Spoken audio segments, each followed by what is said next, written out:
भारत ने हाल ही में एक ऐसी मिसाइल का परीक्षण किया है, जिसे चीन लंबे समय से ट्रैक कर रहा था। आप कहेंगे ऐसी कोई खबर हमने पहले भी सुनी है।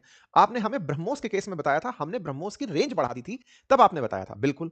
अब वैसी ही एक और खबर है, इस समय भारत ने समुद्र की गहराई से न्यूक्लियर पावर्ड सबमरीन से, ताकि सरफेस पर कोई हलचल ना दिखे और अचानक पानी के अंदर से एक मिसाइल निकल कर आए और बीजिंग तक को जाकर मार गिराए, ऐसी मिसाइल का परीक्षण कर लिया है।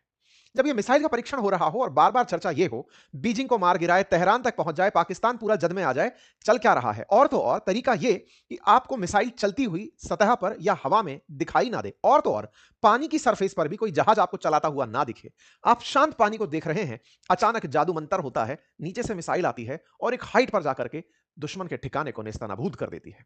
ऐसे मिसाइल परीक्षण में निश्चित ही तकनीकी लगती है, बहुत हार्ड व्यवस्था को मजबूत नहीं करता, तो चाइना अपने आप को तेजी से आगे लेकर आ जाएगा। हाल ही में अमेरिका के द्वारा जो रिपोर्ट जारी की गई यूएस डिपार्टमेंट ऑफ डिफेंस के द्वारा, उस रिपोर्ट में यह जानकारी बाहर निकल कर आई कि चाइना का जो गुप्त मिशन चल रहा है अरुणाचल प्रदेश को लेकर के, वो बिल्कुल ताइवान की तरह आगे बढ़ रहा है।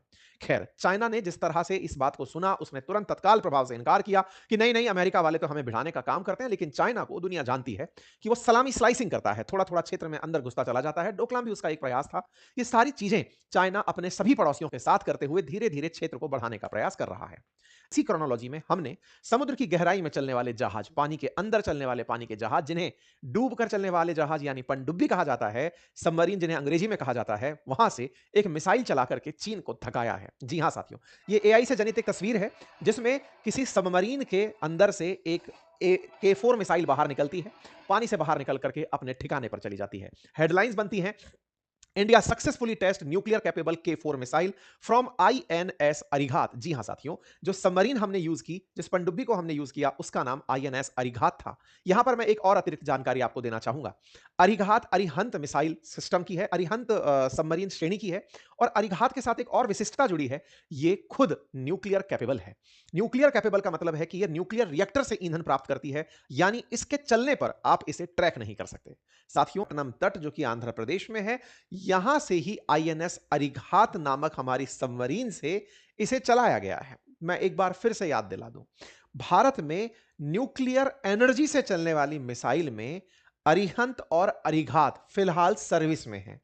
अरिहंत और अरिघात हमारे लिए कितनी बड़ी उपलब्धि है, इसे आप ऐसे समझिए कि ऑस्ट्रेलिया को फ्रांस डीजल पावर से चलने वाली सबमरीन्स प्रोड्यूस करके दे रहा था कुछ बिलियंस ऑफ डॉलर में। लेकिन अमेरिका ने और ब्रिटेन ने मिलकर, यूके ने मिलकर के ऑस्ट्रेलिया के साथ एक गठबंधन किया, जिसे ऑकुस गठबंधन कहते हैं। ऑस्ट्रेलिया यूके यूएस गठबंधन कहते हैं। और उन्होंने ऑस्ट्रेलिया को कुछ बिलियंस ऑफ डॉलर में अपनी तरफ से न्यूक्लियर पावर्ड सबमरीन बनाने के लिए ऑफर किया, जिसके चलते फ्रांस और ऑस्ट्रेलिया के संबंध बिगड़ गए थे। 2 साल पहले यह बहुत बड़ी सुर्खी रही थी। मतलब विकसित राष्ट्र भी जिस सबमरीन को चाहते हैं, वो सबमरीन न्यूक्लियर पावर्ड हैं।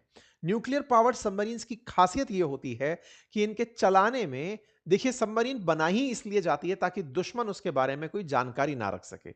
है, अगर साउंड रेडिएशंस आपने छोड़ी और आपने सबमरीन की सरफेस पर स्टेल्थ टेक्नोलॉजी का इस्तेमाल किया है, यानी कि वो रेडिएशंस को ही अपने साथ पचा ले रही है, यानी रिफ्लेक्ट होकर के वापस वो सोनार तक नहीं पहुंच रही है, तो आपकी सबमरीन का अंदाजा नहीं लगता। नंबर एक। नंबर दूसरा, सबमरीन अगर चलते समय किसी प्रकार की कोई आवाज नहीं कर रही है, साइलेंट चल रही है, बिल्कुल वैसे ही जैसे ईवी चलती हैं गाड़ियां, इलेक्ट्रिक व्हीकल्स चलते हैं, कुछ वैसे ही वो एकदम साइलेंट होकर अगर चल रही है, तो भी दुश्मन उसके बारे में पता नहीं लगा पाते।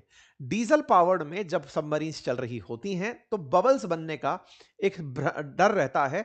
डीजल पावर्ड को बैटरी के साथ लेकर चला जाता है।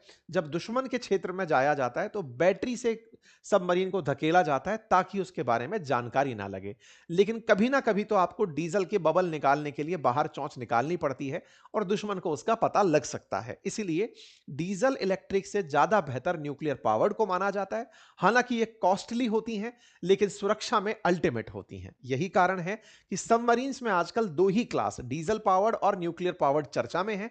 और जिन देशों के पास न्यूक्लियर पावर्ड सबमरीन होती हैं, उन्हें उन्नत तकनीकी वाला देश माना जाता है। भारत